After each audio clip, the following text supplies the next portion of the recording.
Durant la CC 2021, le professeur Bauer-Sachs nous a donné des données complémentaires concernant l'étude voyageurs PID, dont on avait eu les résultats principaux déjà l'année dernière. 6564 patients présentant une artériopathie des membres inférieurs ont été inclus dans Voyageurs PID après une procédure de revascularisation par voie endovasculaire ou chirurgicale. Ils ont été randomisés pour recevoir de l'aspirine 100 mg par jour avec ou sans rivaroxaban 2,5 mg 2 fois par jour. Le critère primaire était le temps au premier événement ischémique.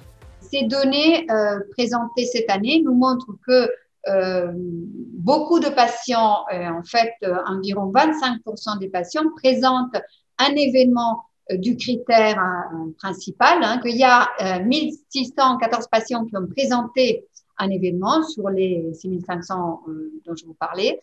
Et dans le groupe placebo, il y en a eu environ 3100 qui ont présenté cet événement.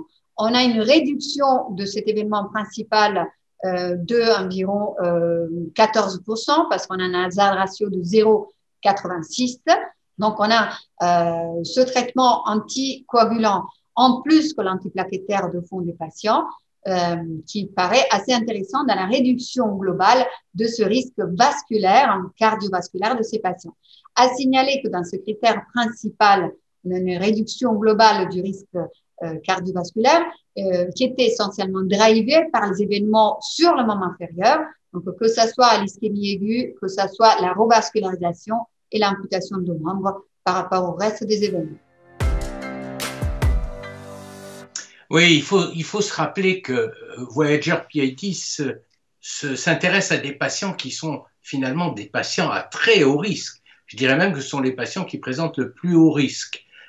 C'est la suite de l'étude Compass et qui montre un bénéfice de l'association rivaroxaban 2,5 x 2 associé à l'aspirine par rapport à l'aspirine seule, plus ou moins clopidogrel d'ailleurs dans les deux groupes.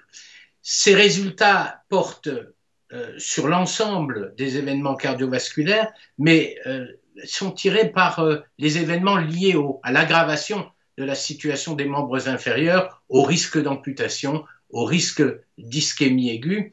Et on voit donc ici que cette nouvelle présentation montre que non seulement, comme ça avait été le cas lors de la première présentation de Voyager PID, le premier événement est amélioré par la stratégie rivaroxaban, mais que les deuxième, troisième, quatrième événements chez ces patients le sont également.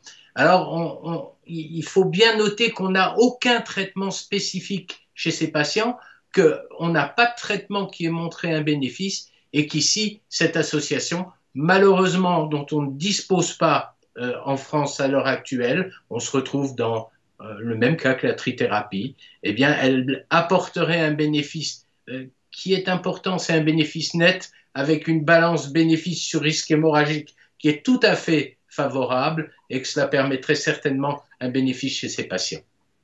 Un commentaire à propos de Voyager PID?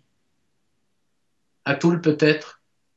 Oui, moi je reste dubitatif sur toujours ce décalage entre les évidences apportées par les essais cliniques et la frilosité de nos agences à mettre à la disposition de nos patients des médicaments qui ont fait la preuve de leur efficacité avec même des critères d'évaluation modernes, puisqu'on nous a rappelé le concept de bénéfice net clinique qui tient compte à la fois du bénéfice ischémique et du risque hémorragique.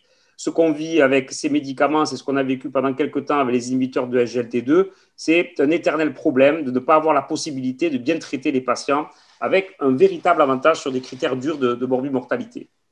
Alors que la stratégie est validée dans la plupart des pays européens.